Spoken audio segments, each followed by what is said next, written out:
Well, hello there. Welcome to Dishing the Dirt, a podcast where we dish the dirt about practicing sustainability through the seasons. My name is Jackie Lebouitz, and I'm the Chemicals and the Environment Agent at IFAS Extension Sarasota County, and I'm joined by my wonderful co-host. Hi, I'm Randall Penn. I am the Waste Reduction Agent here at the Sarasota County Extension Office. Happy to be joined with our very special guests. I'll allow you to introduce yourself if you would, please. And I'm Dr. Maria Portelos-Rometo, and I'm the Family and Consumer Sciences Agent here at IFAS in Sarasota. All right, excellent. So I hear from a little birdie that you are going to be leaving us soon. Is that true? It is true. My last day coming up, and I'll be retired. Yeah, well. And in another life.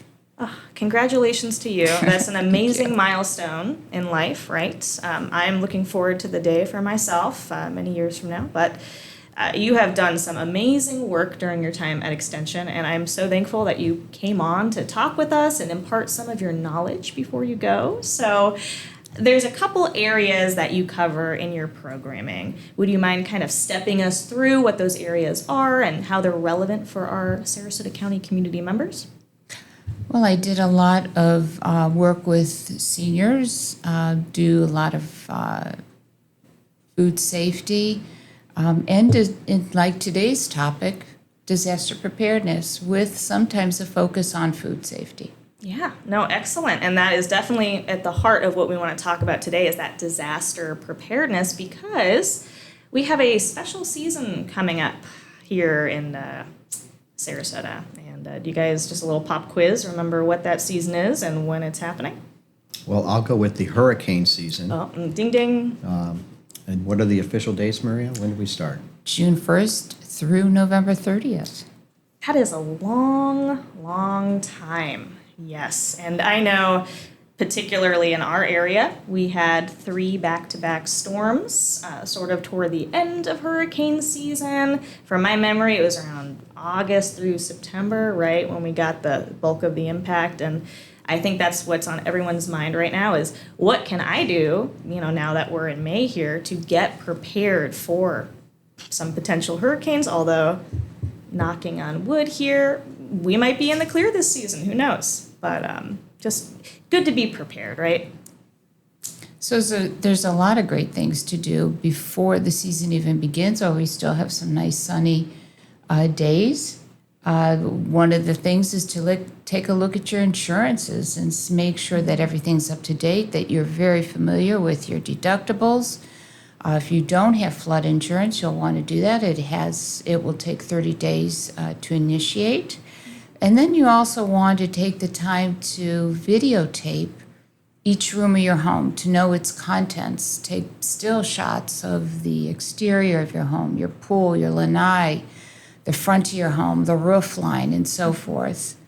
And then gather all those important documents. Make sure that they are all in one place, because if you do decide to leave, whether you're going to an evacuation center or if you're going to a friend's house who is not in a flood zone, or just leaving the state, you want to take those important documents with you. Things like your insurances, passports, veterans papers, birth certificates, that all can be replaced, but would take you months to replace.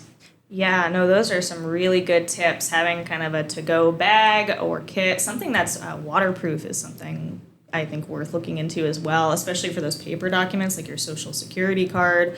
It's not something that you want to have waterlogged if you happen to be in a situation where there's water exposure. So, yeah. Now, in terms of maybe some other items to have in a to-go bag or kit, I know, if it gets really bad, we might have an evacuation notice and we have to get to our nearest shelter. So what would you say are some of the essentials for that? And then Randy and I might step in and add some of our favorite items we like to bring after that. Well, believe it or not, I would start with phone numbers. You want to take the phone numbers of your neighbors, especially if they are staying, because they will have eyes on your house. And if you do decide to leave the state, you can contact them to know if you still have a roof and so forth. So that would be the first thing I would take, as well as shelf-stable foods. If you're heading over to a shelter, they do not provide cots and pillows and blankets. Those are all items that you would need to be taking, besides medications, extra batteries if you have hearing aids, those types of things as well. And maybe a comfy chair, a folding chair, because you're not guaranteed that you're going into a high school or middle school. You might be going into an elementary school, and the furniture there is very short. Yeah, no, that's a really good tip. And speaking as someone who does man elementary school shelter during the storms, yeah, very small furniture for small bodies. So, yeah, good to come prepared. And you mentioned shelf-stable food. So I did want to kind of hone in on that. And this is maybe where you and I, Randy, we can talk about some of our favorite things to bring and eat during storms. I think of it as like, make it fun, make it tasty, but also nutritious, kind of hit all the boxes there. So for me, I will say I love a good soup. I like that one, especially if it's a canned soup, right? If you don't have a heat source, it's still going to be edible. It's all prepped, ready to go once you open that can. And you should probably bring a can opener too, right, with you to the shelter in case you're going to be accessing some cans, opening them up. Well, I'll tell you my number one, and it's coffee. Oh, always coffee. Yeah. You can get some of those stable creamers and things like that that don't have to be refrigerated. But working in the shelters, the coffee time becomes a real premium, and you become really popular. So I always like to have that. So anything that just you can, have in the cans and make it really easy is always a good thing to kind of approach. Yeah, that's a really good one. So you can get like canned coffee that's shelf stable, and then there's also the powders that are instant, and some of them you mix in with hot water if that's available. There's also coffee powders that just go into tap water. So, pick what's gonna float your boat, get you through it. But a little caffeine boost is good, or just a nice, comfy, cozy beverage to keep you calm. I agree. Yeah. Well, I'll tell you somebody else who might need food, and that's our pets, right? I know a lot of people run into that problem going to the shelters, and what do they do with their pets? Or even if they're going to, drive somewhere, maybe up 75 to another state, a lot of hotels don't take pets. So I think that's a big thing to kind of, in that pre-planning, you probably have to think about. And you can make hotel reservations, asking the hotel if they do take pets. But make sure you have some type of kennel to place your pet in, plenty of food, water for your pets. And, you might need, it might not, taking your pet outside if it's a dog is not available. Having your pet out using a pee-pee pad would be another item to take along as well. Yeah, no, those are great suggestions. And one thing that I'm very grateful for here in Sarasota County, at least, is that all of our shelters, as far as I know, are pet friendly. So you still have to bring those supplies. If your dog takes any medication too, that's something that you're going to want to have on hand. But it's really nice to just know, I can take my furry friend with me to the shelter if I need to. Yeah. And it's always a good idea if you are taking your pet, your dog or cat, to take a blanket to put over the kennel so that they're not aware of other pets, although they are with their sense of smell and so forth. But it can be comforting, and it's a cozier environment for the pet. Yeah, no, absolutely.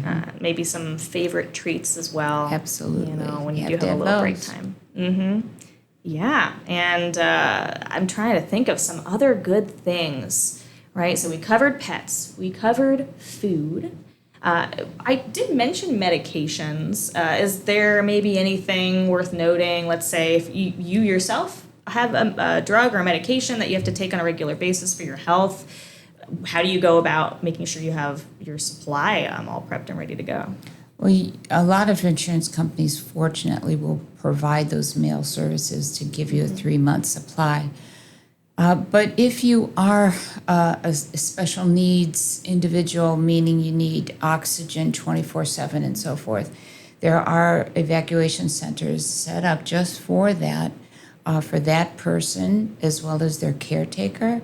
They are provided extra space in the shelter for that, and those will run on a generator to make sure that those oxygen tanks and so forth can run. That's excellent. It's good to have that peace of mind when you're going into a stressful situation. The only thing in Sarasota County, you have to register for that ahead of time. You can go on the website and download the forms and submit them that way. And if you don't want to do it that way, you can always snail mail them in.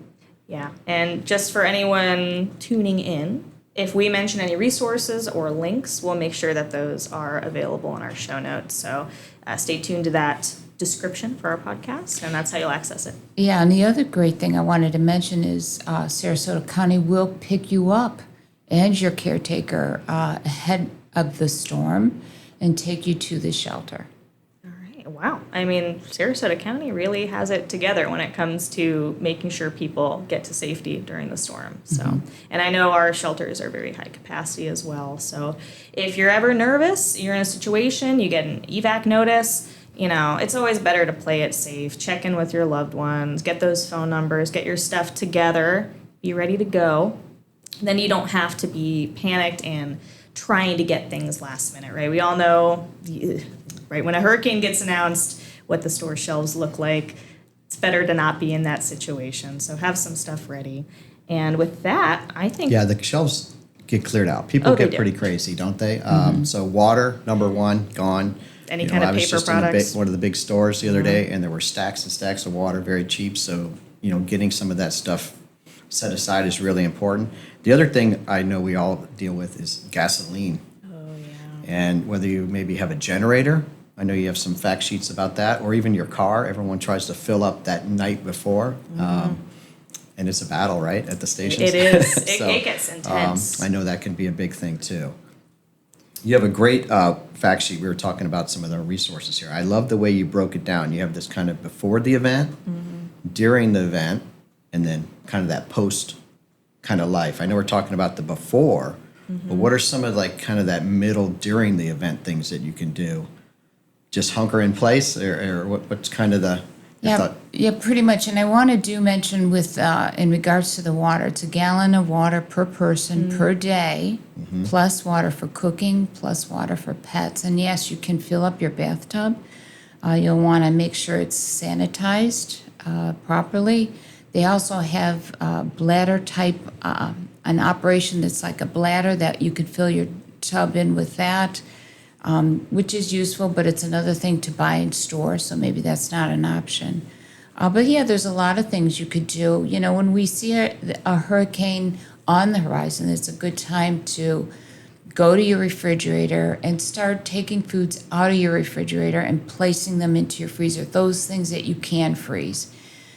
Take your refrigerator, it should be set between 35 and 40 degrees. And start taking it down a degree or two every day. Don't overload your refrigerator. If you can get your refrigerator down to 34, 33 degrees, because remember, once we lose power, you only have 2 to 4 hours to safely eat that food out of the refrigerator, and your freezer, if it is full, you have 24 to 48 hours. Now, you could take some of those bottled water and open them up a little bit, spill out some of the water, and start freezing those. But again, you want to do one a day. You don't want to overload your freezer. That's a great tip because that's going to keep things colder and fresher for longer in case of an outage. Yeah, and then you can also drink that water too, right?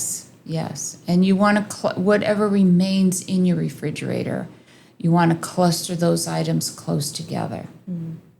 But whatever you can freeze. If it's hard cheese, even if it's milk. I have frozen ketchup and mustard just as extra space to fill up my freezer so it's nice and full. Yeah, those are some great tips. And so talking about food safety, after the storm, right? So let's say, you're hunkered down in place, your power goes out, worst case scenario, and now you have to worry about eating all this food. What happens with the food that maybe spoils or that we shouldn't be eating. I know that's got to go somewhere, and this is where I'm looping you in, Randy, for that waste reduction program that you run. So I remember I actually ran into this situation myself. I'm going to out myself here. I did not take the trash out the week before the storm. That was Hurricane Milton that did me in. So I had a lot of trash in my trash can outside, meaning not a whole lot of room for food that needed to be thrown away and other waste items too. So what would you suggest to a person like me during a hurricane event, maybe before or after, when it comes to disposing of waste? What are some things to do? Yeah, that's a good question. Probably Maria even has a better answer than me because a lot of the pickup services get disrupted, right? There's flooded areas, there's power lines down, so they're not going to be able to get to your area. And if you leave a bunch of old spoiling food out for a week or so, that can maybe not be the best thing. Yeah, attract some animals. It might attract some raccoons and things like that. So, I think kind of getting rid of your stuff ahead of time is really smart to do. And then I would get on that website of Sarasota County and say, okay, when is the pickup starting to happen? And I'd be mindful of that, so you can kind of manage it better that way. But it's something that people are probably going to run into because it sounds like our food is probably going to spoil in the fridge, especially if there's a power outage. Right, because if you only have that 2 to 4 hours, and that 2 to 4 hours opportunity happens while you're sleeping, you've lost it.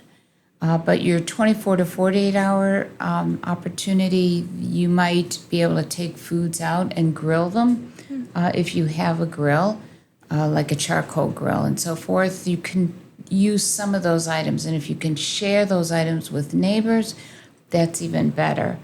And I want to mention it's a good idea, too, to have a nice cooler. Make sure that cooler's nice and clean and brought into the house while it's air conditioned, and plenty of ice. You might want to check out where you can purchase dry ice and know ahead of time where that is. Make sure you go early enough to get it.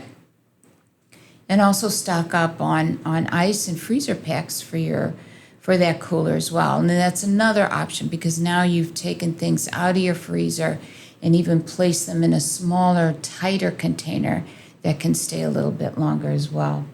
But yeah, sharing your food, and yes, when in doubt, we throw it out.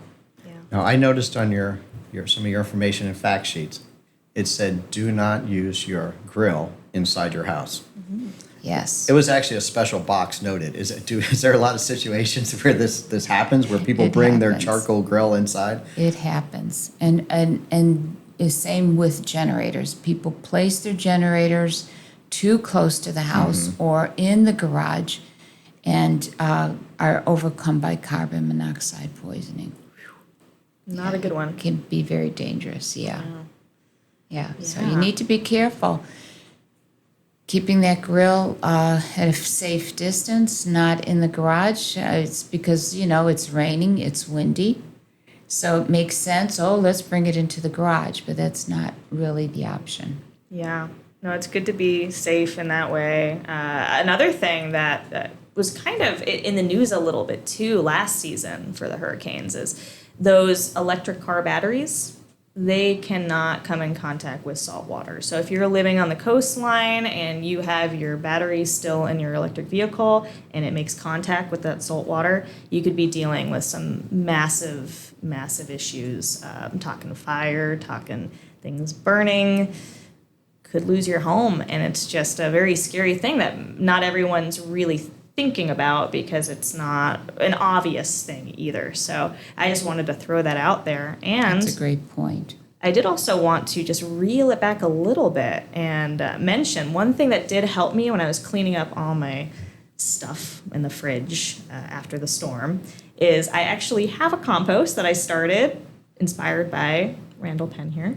And I had some ooey gooey bananas and fruit and vegetables, and I put those in my compost bin outside and away from the home as well because I don't want to attract pests, especially when power's out. Things could be a little damaged. It's prime time for pests to enter the home, but it's just another avenue to be a little more sustainable with that food waste where you can. And I know not everything goes in the compost, so maybe you could fill Yeah, I us in there. appreciate you kind of talking a little bit about some of the classes that I do here related to food waste and composting, and so those are always an option.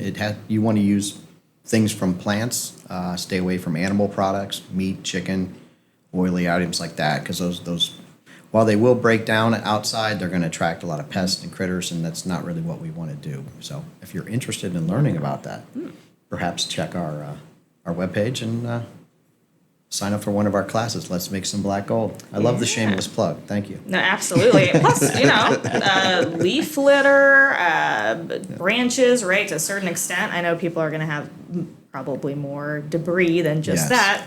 But, that's a good, what do you call it, the brown material, right? There's the Brown, green the and the carbon brown. material, yep. Yeah, so to help supplement some of those green things like fruits and veg that are going to be in your compost. So, yeah, I might sign up for one of your classes. I don't think I've actually ever done that before. So I'm going to put it on my radar to attend so I can learn how to but, manage my compost better. You bring up a good point is that post kind of cleanup. It's a massive effort, especially with the storms and the water and what they bring in, and it takes months and months and months, and the county's just getting a handle on that now from the storms last year, 6 months ago, things like that. Oh, yeah. No, it is. And that's where it's just good to stay tuned to social media. Sign up for Sarasota County alerts during the storm. Make sure that your number's in the system because they're going to tell you when it's time to evacuate, when there is a big storm on the horizon and what to do about it. So stay informed, sign up for updates, follow us on social media too. We really, really try to make the effort to give you the tools and resources you need to navigate before and after the storm. And during, while power still allows, right? And we're kind of wrapping up here, just another couple minutes. I wanted to ask you, Dr. Maria, do you have anything you'd like to maybe share as additional tips for people, whether it's food safety, preparing for the storm, pets, anything? What do you got for us? Really, just to listen to law enforcement, and if they tell you to evacuate, you really do need to evacuate. Don't ever think you can ride out a storm. Every storm is different. Even though you have a history of being in a storm, every storm is different. You want to hide from the wind and run from the water. So even areas that are noticeably more vulnerable to flooding, after these storms, these last 3 storms, we saw areas flood that we never thought would flood before. So take things seriously, prepare early. Don't wait till the first storm hits to go buy a manual can opener and extra water. Start doing that now. Every time you're at the store, buy a gallon of water. And just start doing easy things like videotaping each room of your home and looking at those insurance policies, and you will feel better both mentally and emotionally. Yeah, no, that's wonderful advice, and it's just stay prepared, right? Know what to expect, get those resources download and ready, have those numbers, sign up for updates, everything you've said as well, Randall. And I'll just add one last tip in there from me, and that's if you see a bunch of ants floating on floodwaters, don't approach, because fire ants have a tendency to do that to protect themselves. They will just pile together, float on top of that water, and if you run into it, it's not going to be a good or fun time. So, all right. With that, like I said, any resources that we mentioned during the podcast, you will find in our show notes in the podcast description. I'll go ahead and sign us off, and thank you so much for listening to the first Dishing the Dirt podcast episode. Thank you to our guest, Dr. Yes, thank Maria. you, Dr. Maria. It was wonderful to hear from you. Thank you to the both of you. It's been a pleasure. Excellent. All right. Thank you all so much, and see you next time.